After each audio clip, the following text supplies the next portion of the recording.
por los antecedentes, por tratarse y de quien se trata, por su investidura, es muy probable que sea el penal de Barbadillo, pero yo no lo decido. Reitero, lo decide esa junta de manera autónoma. Está en la línea telefónica con nosotros y le agradecemos por la espera también al jefe del INPE, al señor Javier Yaque. ¿Cómo está, señor Yaque? Muy buenos días, bienvenido a Exitosa. Y disculpe, teníamos que tomarnos algunos minutos para, en todo caso, explicarle a la población de qué se trata el caso de Alejandro Toledo. Bien, Jesús, gracias por la invitación. Bien, señor Yaque, a ver, cuéntanos, ¿cómo va a ser el procedimiento esto de traslado de Alejandro Toledo, entendemos, al penal de Barbadillo? Yo recuerdo que en el caso de Alberto Fujimori estuve en la aviación policial aquí en el Callao y ahí esperábamos que aterrizara. O sea, vino el avión, ¿no es cierto?, el grupo aéreo número 8, bajó, descendió y luego se fue trasladado a aviación policial.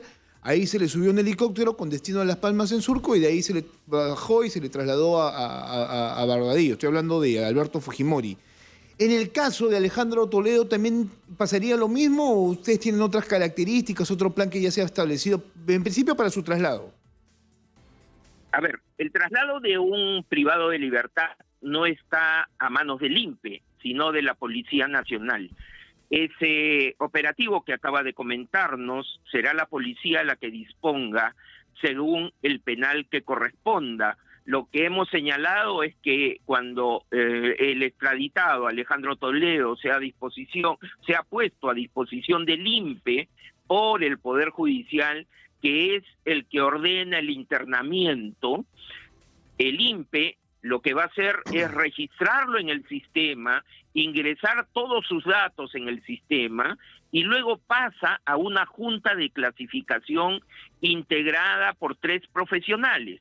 Estos 3 profesionales hacen una evaluación porque eso está regulado en una directiva de la institución que le da un puntaje al privado de libertad según el delito cometido, según sus propios antecedentes, según la lesividad del daño, y ese puntaje lo lleva a que se determine a qué penal va a ir y cuál es el régimen al que será sometido en la institución. Por los antecedentes, por tratarse de quien se trata, por su investidura, es muy probable que sea el penal de Barbadillo, pero yo no lo decido. Reitero, lo decide esa junta de manera autónoma. Ok, entonces, hasta este momento, que es 8 de la mañana con 48 minutos, todavía no se ha podido definir cuál será el destino de Alejandro Toledo respecto a un penal, porque esto todavía pasa por esta decisión de la Junta Calificadora. ¿En qué momento se reúne esta Junta Calificadora para poder determinar cuál va a ser el lugar de reclusión? La Junta se reúne, como le comenté, cuando el juez lo ponga a disposición del INPE. El juez va a llevar a cabo una pequeña audiencia de control de identidad. Primero, el extraditado, cuando llegue a nuestro país, es recibido por la policía y la policía lleva a cabo una pequeña también identificación, una verificación de su estado de salud, lo hace el médico legista en ese momento, y una vez que hayan terminado con este registro, lo ponen a disposición del juez, porque es el juez el que en su momento dictó la prisión preventiva. Una vez que el juez identifica a la persona que tiene que se le ha puesto a su disposición, procede a dictar el internamiento, y ese internamiento implica su ingreso al sistema del Instituto Nacional Penitenciario. Recién ahí es donde todo nuestro equipo de profesionales se activan, y ello implica que lo vamos a registrar también, ingresamos todos sus datos al sistema, no solo tomamos sus huellas dactilares para nuestro sistema, sino también su impresión molar, y luego pasa a esta junta de clasificación. Todo este trámite en nuestra institución no va a demorar horas o días, no demorará más de 2 horas, todo lo que nos corresponde a nosotros.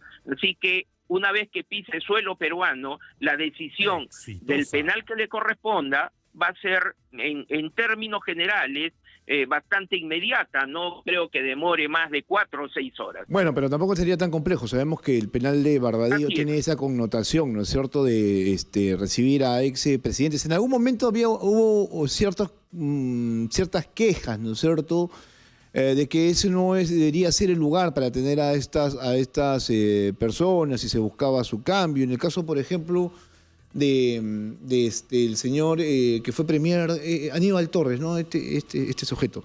Él en algún momento propuso que el dictador Alberto Fujimori sea cambiado de lugar, porque sí, él tendría que ir a una cárcel de reos comunes y no en Barbadillo, donde ciertamente tiene algunos beneficios que otros presos no lo tienen.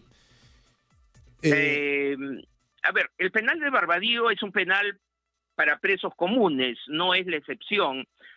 Si hubo un momento, alguna opinión de alguien, nosotros somos respetuosos de las opiniones, más aún de quienes ejercen en ese momento algún cargo político, pero nosotros somos técnicos, no nos inmiscuimos en temas políticos, claro, pero... nuestra decisión es técnica. La única diferencia del penal de Barbadillo con otros penales es que tiene un poco más de espacios, es un penal que no tiene hacinamiento, pero también tenemos otros penales a nivel nacional que, si bien tenemos un promedio de hacinamiento del 130%, también tenemos por ahí algún penal que no está hacinado. Así que la diferencia, reitero, es que tiene un poco más de espacio, pero las restricciones son las mismas, tienen determinados días de visita, tienen determinadas horas de patio. Nosotros finalmente decidimos el momento del encierro, porque nosotros lo hemos regulado, del desencierro. Nosotros disponemos el momento de la visita, cuántas horas dura, así que las restricciones son iguales. Claro, sí, yo entiendo perfectamente, pero hay que ser bastante categórico en este aspecto. No estamos hablando de reos comunes, estamos hablando de expresidentes que además durante mucho tiempo, y se ha determinado, en Barbadillo se han desarrollado actividades políticas. El propio Alberto Fujimori ha recibido la visita no solamente de su hija como candidata, como congresista, sino también de integrantes de su partido. Lo mismo el otro delincuente, Pedro Castillo, ¿no? En su momento Ollanta, que también estuvo ahí metido. Entonces, tienen ciertas facilidades, pues, ¿no? Obviamente. Imagino que Alejandro Toledo también lo tendrá en su calidad de expresidente de la República. Bueno, si alguien aprovecha el momento de la visita para este tipo de actividades y los descubrimos o no somos reportados de la misma, ellos ya saben que son sancionados. Ambos, a los que ustedes han mencionado, han sido materia de sanción, tanto el interno Alberto Fujimori como actualmente Pedro Castillo acaba de cumplir una sanción por realizar un acto indebido que nosotros lo consideramos administrativamente pasible de sanción disciplinaria y hemos actuado. Si alguien, reitero, nuevamente vulnera las normas de convivencia penitenciaria o de seguridad del penal, no dude usted que aplicaremos la norma administrativa y por lo tanto se verá afectada las condiciones de su carcelería, y Pedro Castillo no ha recibido visitas durante 15 días, ¿no? Bien, perfecto. Eso creo que es importante, pero claro, han pasado hechos que ya escapan obviamente de su conocimiento porque usted no estaba a cargo del manejo de Barbadillo. Pero asumimos que el próximo destino de Alejandro Toledo sería Barbadillo. Solo una consulta, porque ya hace mucho tiempo que no visito el penal desde los juicios con Fujimori que se desarrollaron ahí de manera presencial. Y de eso ya hace muchos años, hasta la lectura de sentencia. Tuve la oportunidad de conocer el establecimiento, que era un establecimiento, sí, bastante pequeño, ¿no? ¿Para cuántas personas está preparado este recinto?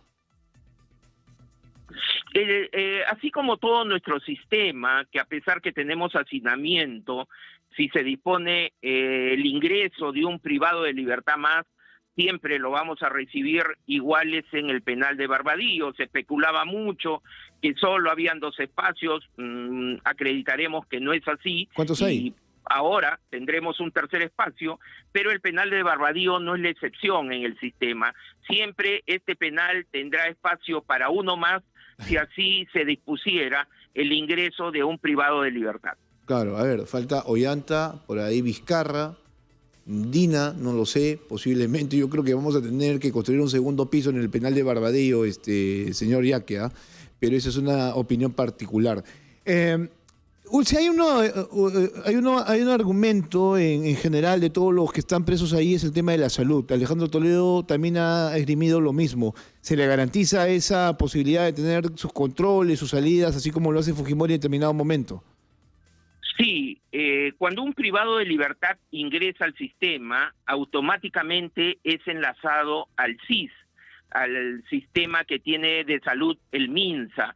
Y entonces ya tiene un respaldo de un sistema de salud para cualquier necesidad, ya sea desde medicina general, que la brinda el INPE, y si necesita medicina especializada, la brindaría el SIS, salvo que tenga otro seguro como de salud u otro, ¿no? En el penal de Barbadillo se cuenta con un médico todos los días, así como lo tenemos en casi 40 penales a nivel nacional. Tenemos algunos penales donde hay médico las 24 horas. En Barbadillo el médico está en horario administrativo, pero en su reemplazo se queda un personal técnico las 24 horas.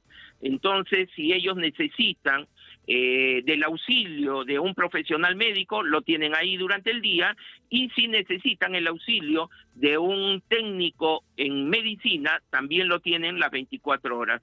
Si nuestro personal no tiene capacidad de respuesta porque el deterioro en la salud es mucho más grave, mucho más fuerte, se dispone su salida, y tenemos muy cerca un hospital de Ate Bitarte que se les brinda atención a nuestros privados de libertad, les brinda esta atención de primera mano, que es lo más cerca, ¿no? Tenemos una ambulancia de primer nivel equipada debidamente para responder a cualquier emergencia. Entonces, su salud, la salud de todo privado de libertad en este penal está garantizada por la institución y por el apoyo que nos da el Ministerio de Salud. Bien, señor Yaque, muchas gracias por la diferencia. Nos queda bastante claro cuál va a ser el lugar donde podría estar Alejandro Toledo junto a sus demás compañeritos, en este caso Alberto Fujimori, Pedro Castillo y los que vengan más adelante, porque así es como está accionando la justicia. Y eso es importante, que la justicia siga avanzando, ¿no? Y que se les garantice sus derechos, que son fundamentales, en este caso de la salud, que es lo que ellos están reclamando por los niveles de edad que tienen, ¿no? Estamos hablando de personas que son octogenarias, en el caso de Fujimori, Toledo tiene 78, ¿no? El más joven ahí, el más vital es Pedro Castillo, que sabemos tiene su tiempo para hacer labores de jardinería. Solo en un minuto, ¿por qué se decidió cambiar a Daniel Urresti de penal? ¿Por qué se le sacó de Castro y se le está dando este beneficio de ir a un penal militar? Porque eso es como están considerando la mayoría, que es un beneficio que esté en Virgen de la Merced.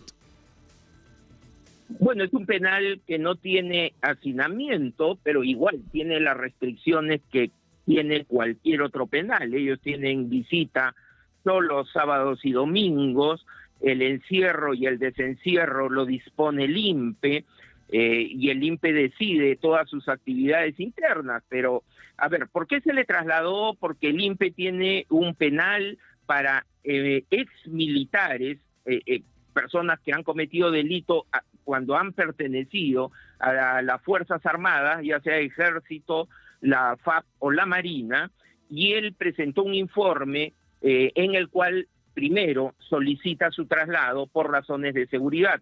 Nuestra Dirección de Seguridad del establecimiento penal verificó esas condiciones, primero lo entrevista y luego se hace un análisis. Qué duda cabe que el privado de libertad Urresti ha trabajado en su momento, perteneció al ejército, en donde en determinado momento de nuestra historia él trabajó en temas de lucha antiterrorista. En el penal Miguel Castro quedan aún algunos condenados por delito de terrorismo, pero ello no implica que la vida de el privado de libertad Urresti haya estado en peligro, que lo iban a eliminar. No queremos decir eso. Lo que pasa es que nosotros también evitamos situaciones de conflicto. Si en algún momento, al cruzarse con algún otro interno, podían decirse algunas cosas, y tratamos de evitar que estos temas ocurren para no generar violencia en penales. Qué duda cabe también que él, siendo ministro del Interior, participó en operativos que se hacían bastante conocidos, luego ha trabajado como jefe de serenazgo en una municipalidad también en temas contra la delincuencia. Entonces, toda esta situación podía generar, a su vez, otras situaciones de conflicto que de todas maneras tratamos de evitarlas en penales. Y por eso se decidió su traslado a otro penal. Bien, señor Yaque, muchas gracias, un fuerte abrazo y gracias por la deferencia y el tiempo esperado también. El jefe del INPE con nosotros esta mañana respecto a cómo será el traslado de Alejandro Toledo.